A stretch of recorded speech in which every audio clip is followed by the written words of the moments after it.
Hey guys, Gambling CS here with a gear review, I suppose.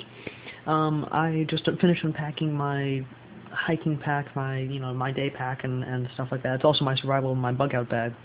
Just kind of cram everything in there. It's actually pretty compact, and I was cleaning through it and just getting some old stuff in there and getting some new things in. And I thought might as well make a video of it and show you what I take whenever I go on hikes and stuff. So first thing, I normally carry for the bag. I normally carry a Coleman Max camel pack.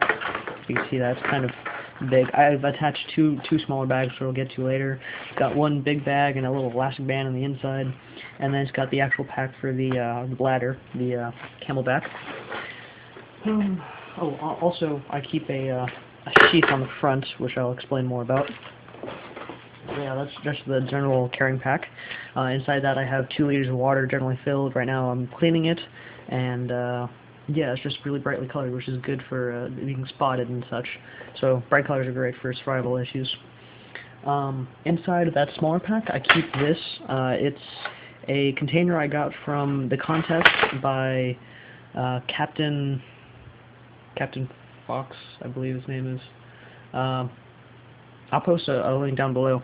But yeah, it was a contest I won, and it's a really cool pack. It's got a belt loop and a belt clip if you want to take it off easily or have it secured onto your belt. And it's really heavy-duty nylon. It's got this main zipper and then 2 inner pockets, you can see.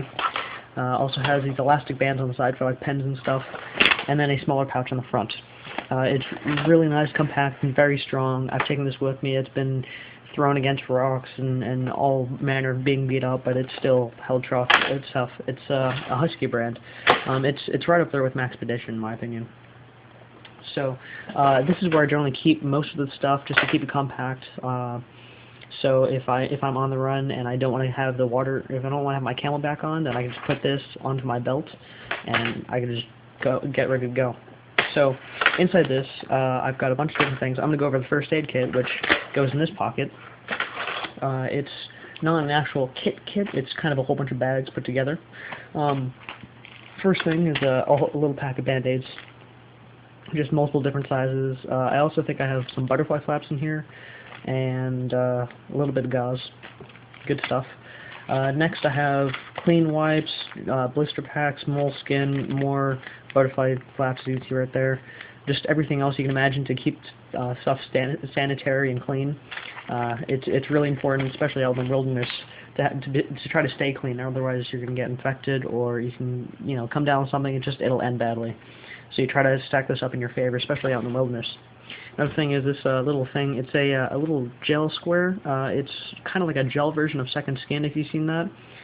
It absorbs a lot of the water, or the pus and blood in this case, when it attaches to your skin, and it'll expand and kind of cover it and make a nice protective cover. I've used a few of those. Actually, I used them pretty recently when I took a tumble off my motorcycle. Put a couple of those on, and then put some more gauze on that and taped that up, and it covered up pretty well. It's lasted pretty well, and it was pretty handy. So I definitely suggest you try to find those, or at least a bottle of Second Skin, something like that. It's very handy. 3 of these antiseptic cleaning wipes. These are just really big versions I like to keep in there in case I get any actual big gashes, because there are, you're not just going to be stuck with little like small scratches and small stuff. You probably will end up, hopefully you won't, but you probably will end up with something big. For me, it was on my crash. I had to get 4 stitches in my elbow, which is still healing up. I can't really show you on camera too well, but yeah. Anywho, so small stuff and big stuff, you got to prepare for all of it. And because of that, I also keep a roll of 5 feet of gauze, still in packaging, which is good stuff. It does take up a lot of room, but it's still worth it. That stuff's really great, and it's also incredibly absorbent, and it's pretty flammable too. So if you really need to, you could use that as a tinder. That being said, I do think there are many other substitutes they could use instead of that as tinder, because that's pretty rule specific, I think. So remove that off to the side. Oh, I also keep Q-tips, because you might need to, rub something or try to spread the rubbing alcohol elsewhere. If you, just in case of, and an emery board, because sometimes well, not necessarily for first aid purposes, but out in the wilderness, if you're making hooks and stuff and you don't necessarily want to have to use your knife, because sometimes the knives are a pain in the butt and might cut the hook if you're making like a twine and birch hook. Like I've seen, I can't even get it out. Whatever, it's basically like a normal emery board. It's got two sides, one's coarse, one's fine. It's really nice, just like another filing tool. That's all it is. And finally, some hand sanitizer. Also, it has a high alcohol content, so if you're in the rain and you need to catch something on fire, put a couple squirts of this on there, rub it around, light it on fire, and there you go. It should work pretty well. So all this, except for the hand sanitizer and the gauze, go into this small packet right here. It's a pretty snug fit, but I think it's right where I want it to be. The reason I do this, though, is because you want to keep your first aid and emergency stuff with easy access. So that's why I try to put it in the front pocket, because the bigger pocket gets packed with a lot of other stuff. So if I have to dig through a lot of things, you know, whether it be lost or something, some kind of problem probably will arise from that. So keep that nice and packed. There you go. Next pack is a little less crowded. We've got survival handbook, because I normally, obviously, it's good matter, well, not good matter, it's a good policy to go hiking with multiple people, and in case you guys get lost and I'm incapacitated, it's nice to have info that they can look up. All my friends that I go hiking with know that I have something that'll help them deal with whatever the situation is, so this is what it is, along with little survival card thing. It just tells you airplane signals and how to survive in different environments, and it's pretty handy. It's cool stuff, and it also tells you about different plants and what have you. It's just information. You should have information. I have all this stuff memorized, but like I said before, if I'm incapacitated and I have someone with me, then it's good that they don't know it, then this is something that they can go off of. So I think it's always good to cover your bases. So there's that. We also have a large sheet of moleskin, because it fits so conveniently, and for some reason I have my Philmont card in here. It's just a card they give you at the end of the hike or near the middle of the hike. They're just talking about outdoor ethics and whatnot. Don't really need this, so I'm going to toss that. Another thing you have is a notepad, either to write down notes to, you know, for, like say, if you're applying a tourniquet, you're supposed to write down what time you applied it so that they have a general time frame, the medics that is, have a time frame of whether they can actually try to save that arm or leg or limb or what have you, or if they'll have to amputate it because the flesh hasn't had enough fresh blood and it's being deprived of oxygen. So anything you could write down, it's more tender, and it's also good to leave notes if someone's actually following you and you leave notes on like a tree or a rock or something, just something to signal with. It's because you won't see paper out there very often. So, you know, there's a whole list of things you can do with this. Now, because of that, you also have to have a writing utensil. So I have a pen, well, more or less a pen. It's a pen that I've wrapped a whole bunch of duct tape on because the actual case of the pen broke. So it's the ink stick with a bunch of duct tape. Pretty comfortable actually, and very convenient, and it's got duct tape. So if I need duct tape, then I can use that, and a pencil. So there you go. There's that. Box of matches, just for extra fire, because redundancy is key in these things. The other thing is my key ring of fire. I've got a split pea lighter here from County Com. I also have the peanut lighter, which is, I believe, the same size as these little pill holders. And inside these pill holders, I actually have some more tinder, like fire. So basically, it's balled up paper towels that have been used quite a bit, so they're pretty scraggly. It's got all the fibers worked out, and it'll catch really quickly. The reason I put them in here, though, is because it's watertight. All three of these little containers have O-rings, and I've tied them I've screwed them on pretty tight. So I've let them sit for water for about a day, and they're still bone dry. Phenomenal stuff, especially if your things get wet. You still have a way to make fire. So this is very important. I think that's my initial go-to fire source. aside from that, I also have gum. Some people prefer snack bars and stuff. I prefer gum just because as long as I'm chewing on something, then it kind of tricks my mind into thinking I'm eating, and I won't have to focus on I won't have to focus on how hungry I am and get distracted by that. So gum is always handy. But obviously that is not a permanent solution. It is good to have like a power bar or something in there. This is just my staple in there. Plus I like gum, so that's nice. Chapstick, just in case of, because this is when I'm hiking, and especially when you're out in the mountains, your lips can get chapped pretty quick. A little survival tin. This is kind of like the Altoid survival tins you'll see. This is a lot smaller though. In this I have matches, fishing equipment. I've got 5 or 6 hooks, 3 weights, and 5-pound line, I believe. Might be a little lighter than 5 pound, but enough to fish off of. Safety pins, another O-ring for the lighters, I think. It's an O-ring for something, but you never know. So 4 safety pins, if I can get that last one out here. Oh well. Sewing kit, in case you need to stitch yourself up or stitch your clothing up, because it's important to keep your clothing intact. If you've got holes and tears everywhere, it's not going to keep you warm and it's pretty much useless. So, gotta have that important. It has 2 razor blades in here, in case of something you need a sharp razor and you don't have one on you, which would be surprising. Fire steel and striker. I already tried it out, and I'm not going to try it again because I almost lit my pants on fire.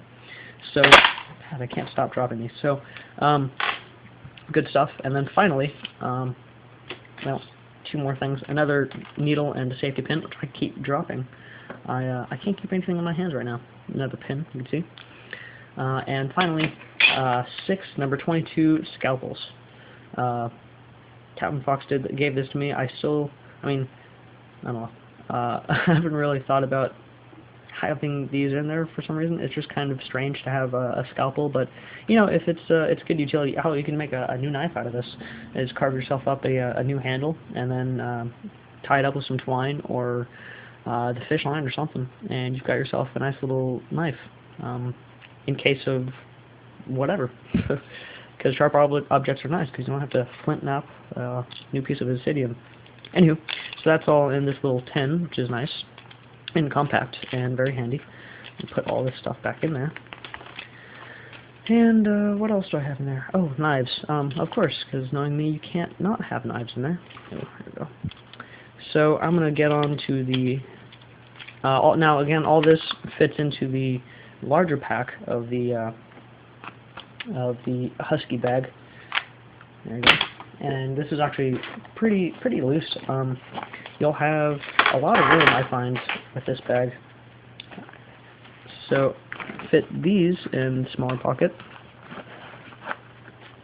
Slide them right on in there. Large pack. Oh, another thing I found really handy about this little notebook is it has a piece of reflective paper. You can see right there. It's very reflective. If you don't have one of those, I would suggest a piece of tin foil or something, just something highly reflective in case you're signaling a plane or you need to reflect sunlight. I have tried doing that for fire. It takes forever, but it can get done. It's just multiple purposes. You need to, again, cover your bases. So something reflective is very nice. Especially in this bright orange paper, because you don't, you know, bright orange doesn't exactly mix with the background too well. So if someone sees this, they'll know that someone's there, or you know, come looking for something. So all this fits in this bag pretty neatly. Just tossing it in for right now. Matches, more fire, mats, and gauze. And finally. Yeah, it's kind of a snug fit. Oh, wrong side. It's also really nice because it has 2 zippers. But finally, also in this pack, I keep my Buck 110. It's become kind of my staple camping knife. It's my bag. It's the knife I would throw in my bag, obviously. For whatever reason, it's always good to have a knife on you. This one is very handy. I think I've already done a review on it. But yeah, you know, it's a classic knife. It's a classic hunting knife, is what it is. And it's good to have a knife in a survival pack. Now, I don't just keep that one knife in there. It's all nice and snug. In addition to, and I'm going to get around to the other pack, my Camelback. It fits really neatly inside this patch, rocker, like so. And I still have a little bit of room to put stuff in, and then there's a lot more room where the bladder fits that I can put more stuff. Another thing I keep in there is 30 feet of nylon rope, because you'd be surprised at how handy rope is, whether you're crossing something, putting up a shelter, putting up a bear bag, who knows, just stuff. This is very handy. Rope is always nice, and I hate having to make new rope, so, which is terrible. So, all of this goes in this pack, and that's generally what it is. So that's nice and stuffed. Next, we have this pouch. It's on my right side if you're looking at the back of the bag. And in here, I keep my Leatherman Wave. It fits pretty snugly. It's got a lot of Velcro on here, so it's a pretty nice snug fit. Readjust the camera, there you go. Sits on there, and then I've taken some nylon threads from old 550 paracord and strung it on here. It also has these elastic bands to strap on other stuff in case you need to strap on other things, or if you have a rain jacket or a poncho or something to throw in there. Very handy. Other things I would suggest putting in there are emergency blankets. You know, just large pieces of cloth that'll help out really nice. But yeah, I don't have those here, so once I get back to Texas, I'll throw them in. But like I said, I don't have them here, nor do I want to buy new ones. So, this side, here we go. It's got a little frost bag from one of the frost cutlery knives I used to buy. In this, I keep my Cold Steel Kudu. It's a fairly large knife, and see if it's situated properly. It doesn't Velcro too horribly well. It's a pretty large knife, and this sheath isn't meant for it, but the reason I have it in there is because it's a really great slicer, and it has a long blade, so it'll cut just as well as those razor blades and the safety blades and the scalpels, but because of the 4-inch blade length, I just get so much more cutting surface area, and I can do a lot more. Plus, with this full grip, you get a lot more retention in it in your hand, and it's a really great knife for camping and slicing. It is not, however, a knife I would really want to take batoning. It's a little too thin for my taste, and the lock is good, but it's not your heavy. This is not your super heavy duty knife. And it's also highly reflective, which is good. You can see me in camera in my shirt. So, get that back on there, and finally, on my right shoulder, I'm going to rotate the bag. My right shoulder, so it's cross-draw for me, being left-handed. I modified the sheath for my Frostmore 612, and here that is. And that's patina, and it's got a little bit of crap on the front, which I'll probably clean off. I mean, it's fine. It still cuts really well. A friend of mine used to cut some wire, so it's a little bit dull down here, and chipped it off, and it'd take a long time for me to file that down. So I'm just leaving it as is. It still cuts amazingly well. You know, I got some paper. Let me grab that. And paper. There we go. Paper.